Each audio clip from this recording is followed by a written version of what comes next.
ओम तत्सत ब्रह्माणी नमः। श्री छांदोग्य उपनिषद श्री शंकराचार्य भाष्य सप्तम अध्याय चतुर्विंश खंड भूमा के स्वरूप का वर्णन। सनत कुमार जी कहते हैं, जहां कुछ और नहीं देखता, कुछ और नहीं सुनता तथा कुछ और नहीं जानता, वह भूमा है। किंतु जहां कुछ और देखता है, कुछ और सुनता है एवं कुछ और जानता है, वह अल्प है। जो भूमा है वही अमृत है और जो अल्प है वह मर्त्य है। नारद जी ने कहा, भगवान वह भूमा किसमें प्रतिष्ठित है? सनत कुमार जी ने कहा, अपनी महिमा में अथवा अपनी महिमा में भी नहीं है। जहां जिस भूमा तत्व में दृश्य से भिन्न कोई अन्य दृष्टा किसी अन्य दृष्टव्य विषय को अन्य इंद्रिय के द्वारा नहीं देखता और ना कुछ सुनता ही है, विषय भेद का अंतर्भाव नाम और रूप में ही हो जाता है। अतः उनका ग्रहण करने वाली दर्शन और श्रवण इन दो इंद्रियों का ही यहाँ अन्य इंद्रियों के उपलक्षणार्थ ग्रहण किया गया है, किंतु मनन का अलग उल्लेख किया गया है। ऐसा जानना चाहिए, क्योंकि विज्ञान प्रायः मनन पूर्वक हुआ करता है तथा जहां कुछ और जानता भी नहीं, जो ऐसे लक्षणों वाला है, वह भूमा है। गुरु जी ने कहा, यहाँ ये विचारना है कि नान्य पश्यति इत्यादि वाक्य से भूमा में लोक प्रसिद्ध अन्य दर्शन का अभाव बतलाया गया है, अथवा अन्य को नहीं देखता इसलिए अपने को ही देखता है, ये बतलाया गया है। शिष्य, इससे क्या हानि लाभ है? गुरु, यदि इस वाक्य द्वारा अन्य पदार्थ के दर्शन आदि का अभाव ही बतलाया गया हो, तब तो यह बात कही जाती है कि भूमा द्वैत व्यवहार से विलक्षण है।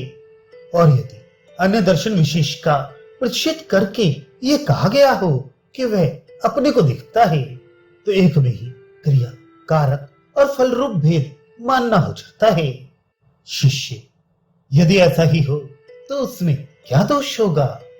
गुरु, उसके संसार की निवृत्ति ना होना, बस यही दोष है, क्योंकि क्रिया, कारक और फल रूप भेद ही संसार है। यदि कहो कि आत्मा का एकत्व होने पर भी उसमें जो क्रिया, कारक और फल रूप भेद है वह संसार से विलक्षण है, तो ऐसा कहना ठीक नहीं, क्योंकि आत्मा का निर्विशेष एकत्व स्वीकार करने पर जो उसमें दर्शन आदि क्रिया, कारक और फल रूप भेद स्वीकार करना है, वह तो शब्द मात्र है। शिष्य, किंतु अन्य दर्शन आदि का अभाव प्रतिपादन करने के पक्ष में भी यत्र और अन्यत्र पश्यति ये दो विशेषण निरर्थक होंगे। लोक में ये देखा ही जाता है कि जहां सोने घर में किसी और को नहीं देखता, ऐसा कहा जाता है, वहां ये नहीं समझा जाता कि उस घर की स्तंभ आदि और अपने को भी नहीं देखता। यदि ऐसा ही यहां भी हो तो गुरु, ऐसा नहीं हो सकता, क्योंकि तू वह है। इस प्रकार एकत्व का उपदेश होने के कारण आधार आधेय रूप भेद का होना संभव नहीं है। इसी प्रकार छठे अध्याय में भी ये निश्चय किया जा चुका है कि एकमात्र अद्वितीय सत्य सत्य है तथा देखने में न आने वाले शरीर रहित आत्मा में इसका रूप दृष्टि में नहीं आता।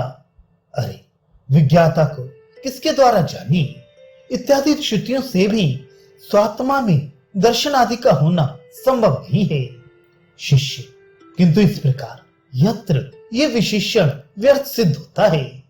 गुरु, नहीं, क्योंकि यह अविद्याकृत भेद की अपेक्षा से है।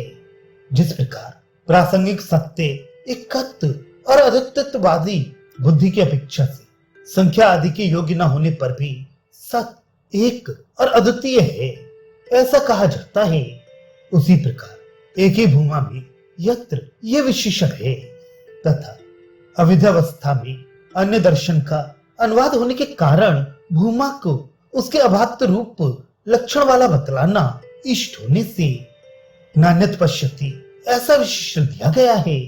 अतः सारांश ये है कि भूमा में संसार व्यवहार नहीं है, किंतु जहां अविद्या के राज्य में अन्य अन्य को अन्य के द्वारा दिखता है, वह अल्प है। तात्पर्य है कि वह केवल अविद्या के समय ही रहने वाला है। जिस प्रकार स्वप्न में दिखाई देने वाली वस्तु जागने से पूर्व स्वप्न काल में ही रहने वाली होती है, उसी प्रकार उसे जानना चाहिए। इसी से वे स्वप्न के पदार्थ के समान ही मरते विनाशी है। उसके विपरीत जो भूमा है वह अमृत ही है। हे भगवान, वह ऐसे लक्षण वाला भूमा किसमें प्रतिष्ठित है? इस प्रकार पूछते हुए नारद जी से सनत कुमार जी ने कहा, अपनी महिमा में और यदि कहीं उसकी प्रतिष्ठा जानना चाहते हो अथवा यदि परमार्थता ही पूछते हो तो हमारे ये कथन है कि वह अपनी महिमा में भी प्रतिष्ठित नहीं है।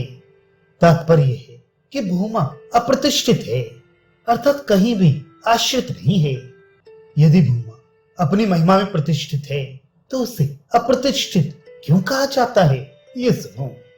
इस लोक में गौ, अश्व आदि को महिमा कहते हैं तथा हाथी, स्वर्ण, दास, भार्या, क्षेत्र और घर, इनका नाम भी महिमा है। किंतु मेरा ऐसा कथन नहीं है, क्योंकि अन्य पदार्थ अन्य में प्रतिष्ठित होता है। मैं तो ये कहता हूं, ऐसा सनत कुमार जी ने कहा। इस लोक में गौ, अश्व आदि को महिमा कहते हैं। गौ और अश्व को गौश कहते हैं।